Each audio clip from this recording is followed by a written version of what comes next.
नमस्कार दोस्तों, मैं प्रशांत संवाद इंडिया इस मंच पर आप सभी हार्दिक स्वागत करता हूं, हार्दिक अभिनंदन करता हूं, हार्दिक अभिवादन करता हूं। आज हम बात करेंगे एक ऐसे विषय पर जिसने पूरे भारत को इस समय हिला दिया है। कश्मीरी पंडित राहुल भट्ट की हत्या आतंकवादियों के द्वारा कर दी गई।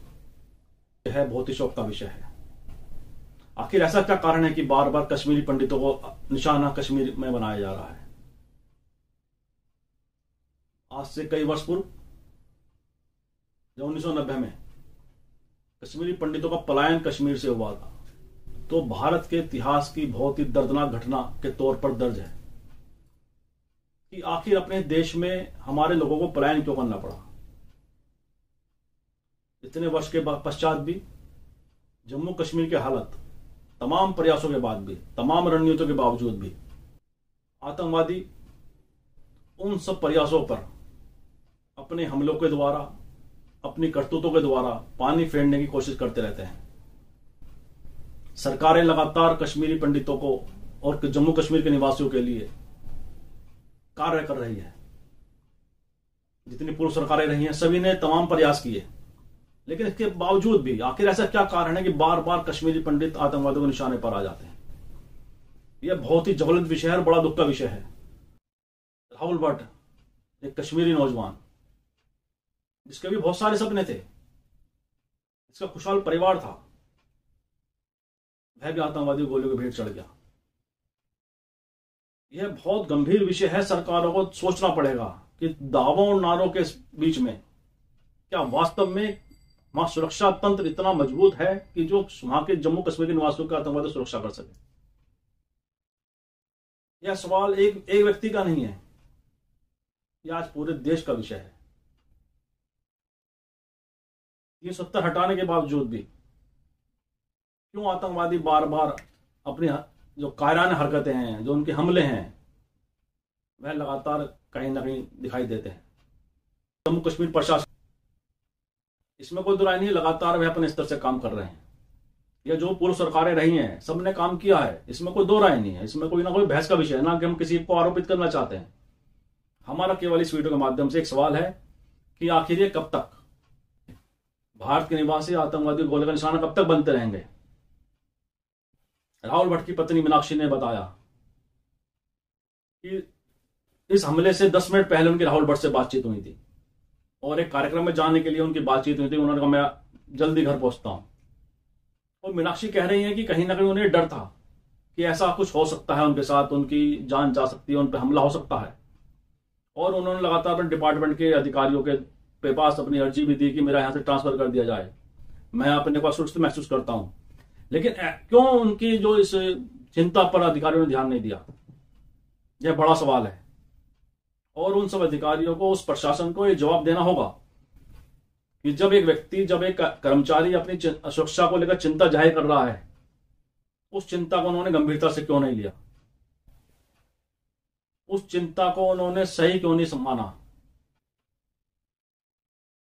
यह बड़ा सवाल है कि आखिरकार ऐसे क्या कारण है कि जो आतंकवादी हैं वो तमाम सुरक्षा व्यवस्था को धत्ता बताते हुए डिपार्टमेंट में जाते हैं, घुसते हैं ऑफिस में और पूछते हैं राहुल भट्ट कौन है। इसका मतलब उन्हें राहुल भट्ट के व्यक्ति की जानकारी और पहले से थी कि वहां पे इस नाम का व्यक्ति काम कर रहा है। वो ऐसा कौन सा तंत्र है जो सूचनाएं आज भी आतंकवादियों के पास पहुंच रही हैं? इस पर सरकार को गंभीरता से काम करना होगा। दावे नारे अपनी जगह हैं, विरोध प्रदर्शन अपनी जगह है, राजनीतिक मतभेद अपनी जगह हैं। राजनीतिक पार्टियों को एक मंच पर आना पड़ेगा और आतंकवादियों के खिलाफ समूल नाश के लिए एक स्वर में बोलना होगा, एक साथ खड़ा होना पड़ेगा। आज ये एक व्यक्ति की आवाज नहीं, पूरे देश की आवाज है। लगातार कश्मीर में कश्मीरी पंडित आज प्रदर्शन कर रहे हैं, जम्मू में कश्मीरी पंडित संघर्ष कर रहे हैं राहुल भट्ट को न्याय दिलाने के लिए, राहुल भट्ट के परिवार को न्याय दिलाने के लिए। इस वीडियो के माध्यम से हम भी उस आवाज में अपनी आवाज मिलाते हैं। राहुल भट्ट के परिवार को इंसाफ चाहिए, राहुल भट्ट को न्याय चाहिए। उन आतंकवादियों को, उन आतंकवादी पूरे जो समूह है उसको पूरा समूल नाश जितना जल्दी हो सके करना चाहिए। भारत सरकार को और स्टेट प्रशासन को कुछ ऐसा करना पड़ेगा जो कि आतंकवादियों के मंसूबे और उनको पनाह देने वाले हर व्यक्ति को, हर उस ग्रुप को, हर उस समूह को कड़ी से कड़ी सजा दिलाए जो उन आतंकवादियों को पनाह देते हैं, उन आतंकवादियों को रास्ते उपलब्ध कराते हैं, उन आतंकवादियों को सूचना उपलब्ध कराते हैं। आज हम सभी को एक स्वर में इसकी मांग करनी चाहिए और सरकार को भी ये सोचना चाहिए।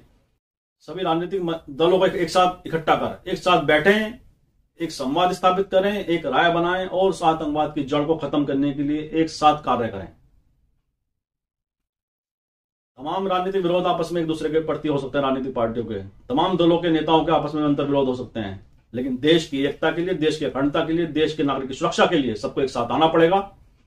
आज सभी ये संकल्प लें कि सभी, चाहो किसी भी विचारधारा से जुड़ा हुआ व्यक्ति हो, किसी भी राजनीतिक दल से जुड़ा हुआ व्यक्ति हो, वैसा अपने नेताओं पर, अपने राजनीतिक दलों पर प्रेशर बनाएं कि आतंकवाद के प्रति सभी दल एकजुट हो जाएं, एक नीति बनाएं, एक राय बनाएं, एक विचार बनाएं और पूरी तरह से इस आतंकवाद को खत्म करने की दिशा में कदम उठाएं।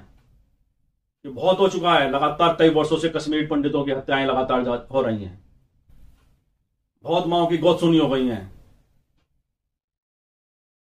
बहुत स्वामियों की मांग उजड़ गई है, बहुत बच्चों के सिर से माता पिता का साया उठ गया है। अब और नहीं, बहुत हो चुका है। देश का एक एक व्यक्ति पूरे देश के लिए कीमती है, उसकी जान कीमती है, उसकी जीवन कीमती है। इसलिए भारत सरकार को बिना किसी विलंब के सभी दलों को एक साथ बैठाए और एक ऐसी राय बनाए, एक ऐसी नीति बनाए जो कि आतंकवाद को इस देश से समूल नाश करने के लिए कामयाब सिद्ध हो। इन्हीं शब्दों के साथ हम आपसे प्रार्थना करते हैं कि इस वीडियो के माध्यम से आप अपनी संवेदना राहुल भट्ट के परिवार के लिए जरूर व्यक्त करें। वीडियो को शेयर करने के साथ राहुल भट्ट के परिवार के प्रति अपना समर्थन व्यक्त करें और सरकार से मांग करें कि वह ऐसा मजबूत निर्णय ले जिससे जम्मू कश्मीर के साथ पूरे भारत से आतंकवाद का समूल नाश हो जाए। जय हिंद, जय भारत।